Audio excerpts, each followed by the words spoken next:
Mugamba mutya mwe nabali ku channel yaffe eyitibwa Kyayiti YouTube channel yaffe kimbasaba mugende maaso n'ogyegattako kigenda kuba kirungi nnyo n'ekirala likinga video kigenda kuba kirungi nnyo. Kati olunaku olwaleero njagadde abaana abawala abakyala mbabuulire ebyo byemuteekeddwa okwekolako oba okwekolako service ebyo ebiri ku mibiri gyammwe by'oteekeddwa okufaako by'otalina kusuulirira bye bino by'olina okufaako ennyo ng'ebiri ku mubiri gwo okwekolako service. Naye okwekolako service biki by'oteekeddwa okukola service ku mubiri gwo? Kati n'olwekyo olunaku olwaleero njagadde mbikubuulire obimanye. Ekisookera ddala gwe wenna omwana omuwala okimanyi bulungi nnyo nti oteekeddwa okukola enviiri zo ziddaabiriza, okufa ku nviiri zo oba enviiri zo zikolako service buli kaseera era nga bwe mukikola bulijjo. Ekintu ekirala ky'oteekeddwa okufaako nga kiri ku mubiri gwo ye feesi. Feesi eyo gy'olaba oteekeddwa ogifaako ennyo, oteekeddwa ogikola service buli kaseera. Okitegeera nabagamba nnyo nti feesi eyo esaanidde ogikolako service. Ekyo ky'olina okimanya, olina okumanya nti feesi yo kyenkana buli wiikendi olina ogikolako service feesi. Ekintu ekirala amabeere nago gateekeddwa okukolako, olina okugakolako service bulungi nnyo gwe wenna omwana omuwala, naddala gwe omwana omuwala akyali omuto, amabeere ago osaanidde okugakolako service bulungi nnyo.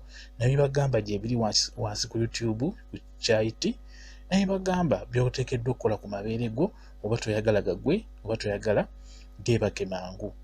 Ekintu kino oteekeddwa okkifaako ng'okyali mwana muto, ng'okyali wansi ng'ebbeere terinnagwa.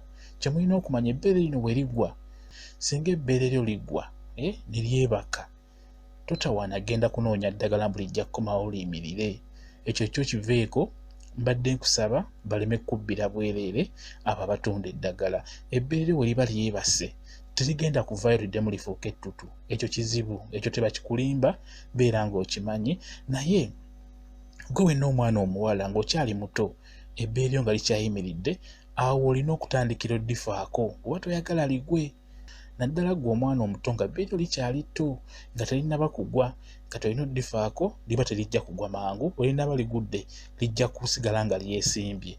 Singa onaaba olifuddeko, singa onaaba olikozeeko service ligenda kusigala bulungi nnyo. Ekintu ekirala engalo nazo ziteekeddwa okukolebwako service. Engalo tegeeza ngalo ki? Ezo engalo z'olaba ezo okubeera enjala, engalo ekibatu, emabega w'ekibatu, ezo ze bayita engalo. Engalo ezo nazo ziteekeddwa okukolebwako service. Ekyo nakyo buli wiikendi kyemanyiize. Nakulaga osobola okufuna tugeze kologeti oyo mulungi nnyo, osobola omufuna bulungi nnyo n'omuteeka ku kasenya n'okuuta engalo zo. Engalo ezo n'ozikuuta zonna mu njala mwonna n'ozikuuta bulungi nnyo, zijja kuvaako ekkere eribeera likwatako buli kaseera, zijja kuba ziterera bulungi. Naddala mu abakyala abakola emirimu, kutunda manda, kukwatakwata mu bintu ebyo ebiddugaza engalo buli kaseera. Kati n'olwekyo osaanidde buli wiikendi engalo zo zikoleko service, kijja kuba kirungi nnyo. Ekintu ekirala era enjala n'enjala ezo nazo zeetagisa okufaako ennyo. Buli luvannyuma lwa wiiki bbiri enjala ezo ndowooza obeere ng'ozifaako, n'enjala nazo osaanidde ozikoleko service mu ngeri yonna. Ekintu ekirala amannyo nago gasaanidde okukolebwako service. Ekyo olina okukimanya, wadde buli kanaku okera ku makya n'osenya, n'ekiro ng'ogenda okwebaka n'osenya, naye funayo olunaku nga ddyo lwa njawulo, okugeza buli wiikendi amannyo go gafeeko, gakuute n'ekintu ekirala eky'enjawulo. Kijja kuba kirungi nnyo kwe bayita okukola amannyo gakolako service. Osobola okugeza, osobola okuddira ebisiiriiza n'obisekula bulungi nnyo. Bw'omala obisekula n'ogattamu kologeti n'otandika okusenya amannyo go. Ekyo n'okikola nga lunaku ng'olw'Essande ng'olwo lw'oba tokoze lw'oba osiibye ewaka, kwegamba n'amannyo go n'ogakolako service mu ngeri ey'enjawulo.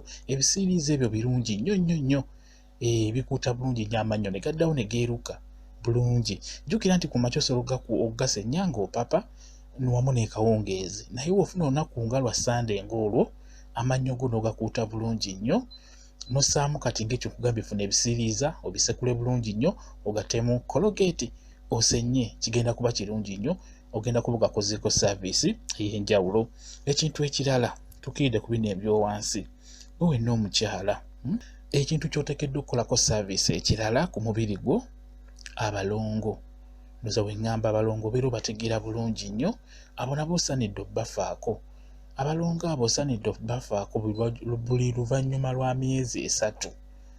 Singa obeera ng'obadde obalina bulungi nnyo bali mu kipimo ekituufu wabagaziya bulungi nnyo kati awo bala nti luvannyuma lwa myezi 3 beera ng'obakolako service kijja kuba kirungi nnyo. Buli luvannyuma lwa myezi 3 ddamu obakwateko bakoleko service kigenda kuba kirungi nnyo kuba nabagamba nti abalongo abo buli lwogenda mu mwezi buli lwogenda mu nnaku zammwe ezo bakendeerako buli lwogenda mu mwezi nga bakendeera.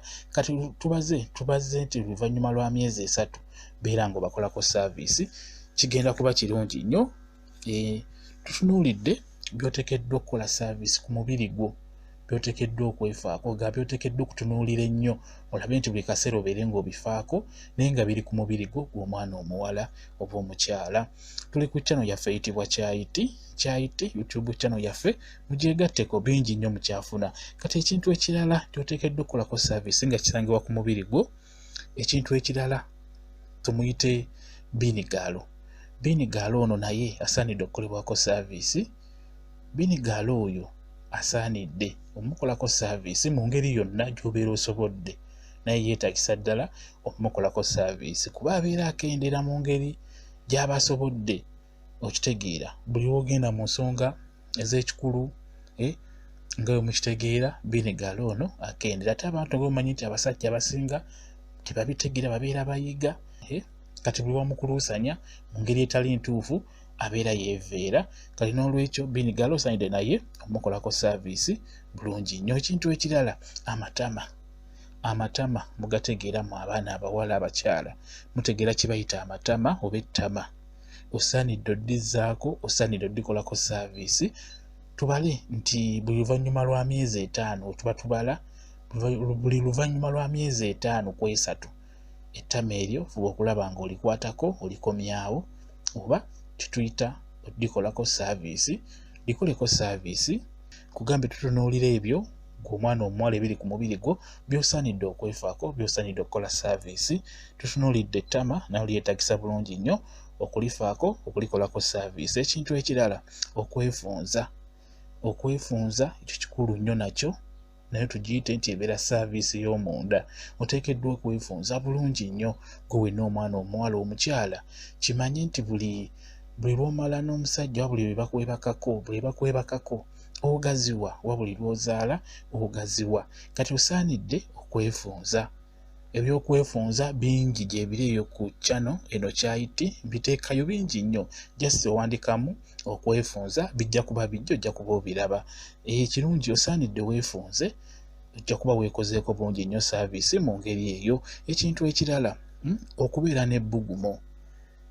n'ebbugumo gw'omukyala osaanidde okubeera n'ebbugumo ku mubiri gwo naddala wansi. Ebbugumo eryo osaanidde oddikuuma osaanidde odditeekayo tukibala nakyo obeera weekozeeko service. Bingi mbyogeddeko era ne mbiteekayo wansi eyo naye okubuulirako wano akaddo ke mulabako ke bayita kanyeebwa wamu ne kajjampuni birungi nnyo ku nsonga eyo y'okuteeka ebbugumo wansi eyo. Jasi obiyenga buyenzi mu mazzi bulungi nnyo n'osengejja amazzi ago n'oganaaba wansi oba n'ogatawaaza kijja kuba kikuyamba okufuna ebbugumo wansi eyo. Ekintu ky'ebbugumo kikulu nnyo n'ekirala fuba okulaba nga oyambala ebintu ebiwanvu ebyo kikulu nnyo bikuuma bulungi nnyo ebbugumo. Weefeeko yambala engoye empanvu toyambala mini si nnungi kyenkusaba. Oba omanyi nti oyagala obeera omukyala ajjudde omukyala omuwoomu toyambala mini gyesonyiwe yambala engoye empanvu ogenda kuba okuuma ebbugumo mu mubiri gwo ompaawo abeere musanyufu. Kyekimu ku ebyo ebintu by'okwekolako service ku mubiri gwo. Ekintu ekirala ky'olina okwekolako ku mubiri gwo ky'ekintu ky'okwesaayira. Tukuyita okwesaayira ngwe mukitegeera oba okwerongoosa wansi. Nabagamba nti okwerongoosa okwo obeera nga weerongoosa tomalaako tolako butoozi weerongoose nga tomalaako. Si kirungi okumalako, tebisanyula basajja kubeera nti wenna weesayide ne weemalako. Kirungi n'otolako butoozi, kijja kuba kirungi nnyo, ojja kuba weekozeeko bulungi saaviisi. N'ekirala ky'ensembyayo okutwaliza ewamu, osaanidde obeere omukyala omuyonjo. Ebyo byonna nga bwe mbyogedde, singa obeera obeekozeeko bulungi nnyo, n'ekyensembyayo obeera omukyala omuyonjo mu buliri, mu ndabika, mu nnyumba yo, kijja kuba kirungi nnyo. Kijja kuba kirungi, ojja kuba weekozeeko saaviisi, gwe kennyini omukyala kigenda kuba kirungi nnyo.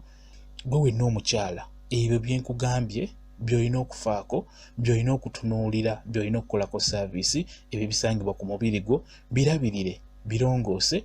Omwami wo agenda kuba nga tajula, agenda kukwagala bulungi nnyo olw'ensonga tojja kuba weefaako. Ajja kuba alaba omuntu ow'enjawulo akyukakyuka buli kaseera, kugamba kijja musanyula.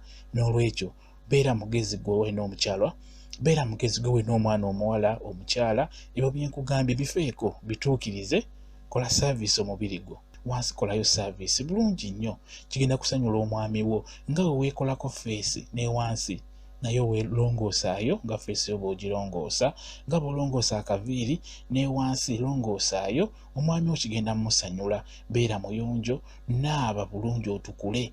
Kirungi nnyo onaabe ewantu eyo otukule. Nabagamba eky'obuyonjo mukitunuulire nnyo, kijja bayamba okukuuma obufumbo bwammwe. Abaami bammwe mujja kuba mubalina, tebajja kuwankawanka. Ebiseera ebisinga omwami asobola okuwankawanka nga gwe omukyala oli mukyafu, nga teweefaako, nga buli lwakugendako awulira akaswa kakuva musi kalungi. Kati n'olwekyo weekoleko saaviisi, ebyo byonna bikuveeko, bikuggweko, obeere nga oli mukyala omuwoomu omulungi, nga toliiko kantu konna omwami wo k'asobola okwerondako, naddala nga muli mu kisenge mu nsonga ez'ekikulu. Kirungi nnyo nnyo nnyo. Kugambye beera muyonjo mu kisenge kyo, beera muyonjo mu nnyumba ye no mu ddiiro ne mu ndabika, beera muyonjo. Kijja kuba kirungi nnyo. Omwami wo naye mufeeko omuyonje, kigenda kuba kirungi. Omwami wo agenda kukwagala mu butuufu. Ebyo ebimu abaami bye basinga okwetaaga, byatunuulira ku mukyala ne yeewuunya, ng'alaba omukyala akyalidde bulungi ensiko, ayina ebbugumu bulungi nnyo, mufunda buli kaseera. Kwegamba ebyo bibeewuunya ne bagamba mukyala wange nga wanjawulo. Kitegeera kwegamba omusajja asobola okwewuunya, yeewuunya, asobola obutakugamba naye nga mu mutima muli akiraba, nga ne waagenda okwenda atuukeyo n'alaba nga baagenzeeko tebalina makulu, nga kwegamba be balina bifu nga gwalina ebirungi ebiwooma. Okitegeera kyekyo bwekityo bwe kiri. Mmwe mwenna abaana abawala mbabuulidde ebyo bye mulina okutunuulira ku mubiri gwammwe. WhatsApp namba kwerinnyo ky'otategedde bansobola okuddamu okunnyonnyola ku WhatsApp.